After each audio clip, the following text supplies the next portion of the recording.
अक्टूबर को होगी, जिसमें 35 जिले इन्वॉल्व होंगे और प्रखंडों की संख्या 50 होगी और मतदान केंद्र करीब 10,634 और साथ में मतदान भवन होंगे उनके 6,942।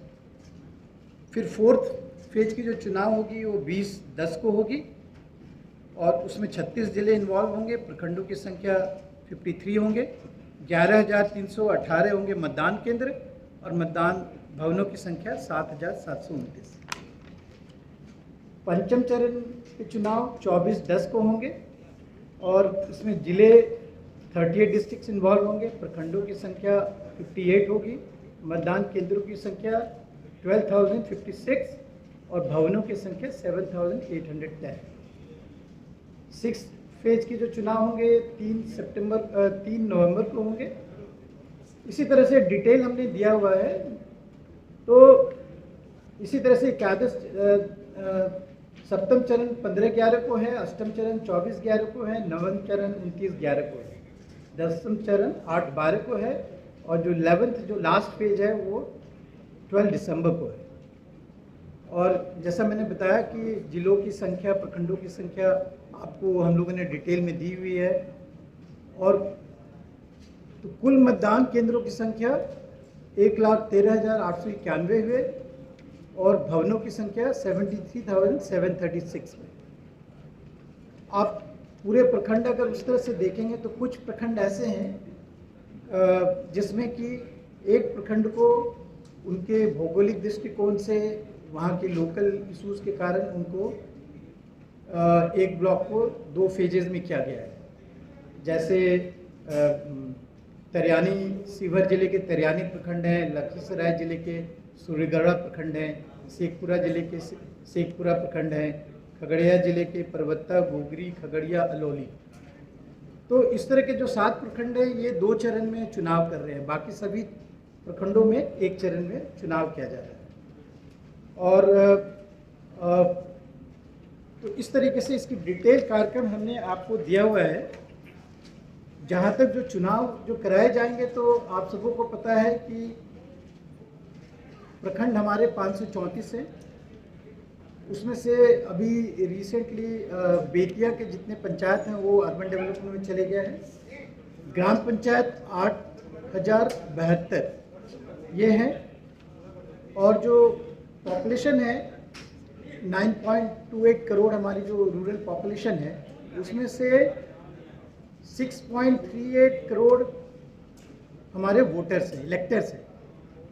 ग्रामीण मतदाताओं की संख्या है जिसमें से पुरुष मतदाता 3.35 करोड़, महिला मतदाता 3.03 करोड़ है और अन्य मतदाता 2,471। और जैसे कि मतदान केंद्र हमने बताया कुल 1,13,891 मतदान केंद्र। तो एक जस्ट स्नैपशॉट में बता रहा हूँ कि इतने ये हमारा डायमेंशन है। और मुखिया के जैसे आपको पता है कि प्रत्येक पंचायत में एक मुखिया होते हैं, तो 8,072 मुखिया के पदों के लिए चुनाव होंगे।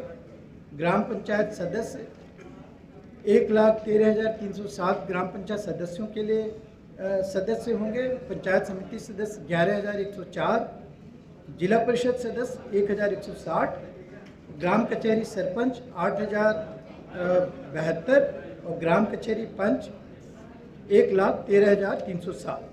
कुल 2,55,022 पदों के लिए निर्वाचन किया जाएगा। और पूर्व में जैसे बताया कि बाढ़ के करीब 28 जिले हमारे हैं। इन 28 जिलों को फर्स्ट फेज जो हम लोग 24 से शुरू कर रहे हैं उस समय से नहीं करके सेकंड फेज से इन 28 जिलों में चुनाव किया जाएगा। कहने का तात्पर्य है कि पहले फेज में जो शुरुआत होगी 24 को 10 जिले में चुनाव कराए जाएंगे। उसके बाद 29 तारीख को जो 29 सितंबर को जो आपके बाकी जो बाढ़ग्रस्त जिले हैं उनको लिया जा रहा है।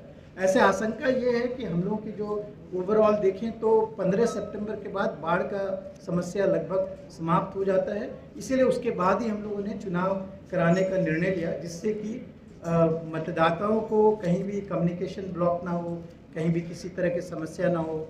बूथ आप सभी जानते हैं कि सारे ग्रामीण क्षेत्रों में, सुदूर क्षेत्रों में है, वहाँ के आवागमन की, पोलिंग पार्टीज़ की भी समस्या ना हो।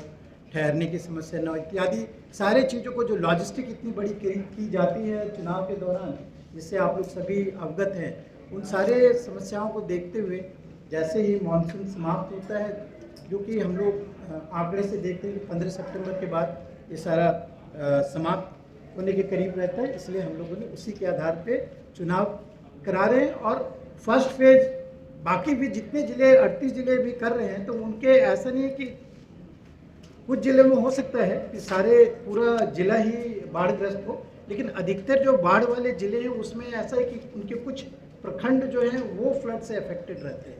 इस कारण से जो हम लोग जो 10 चरण एक जिला में कर रहे हैं, तो उन लोगों ने जो अपने कार्यक्रम बनाए हैं तो वो इस तरह से बनाए हैं कि उनके ज़िलों के जो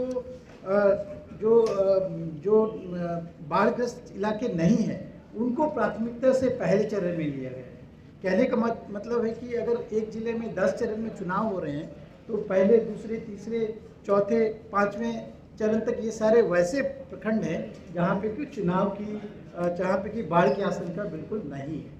तो अगर उस तरह से देखें तो पंचम चरण हमारा 24-10 अक्टूबर एंड में पहुँच जाता है। तो बाढ़ग्रस्त जो मुख्य रूप से बाढ़ प्रखंड हैं उनमें षष्ठम चरण के बाद मतलब ऑलमोस्ट नवंबर में जाकर के ही निर्वाचन होगा, जिससे कि बाढ़ की आशंका बिल्कुल नहीं रहेगी, उसका कोई हम लोग पे चुनाव पे कोई प्रभाव नहीं पड़ेगा। तो आप लोग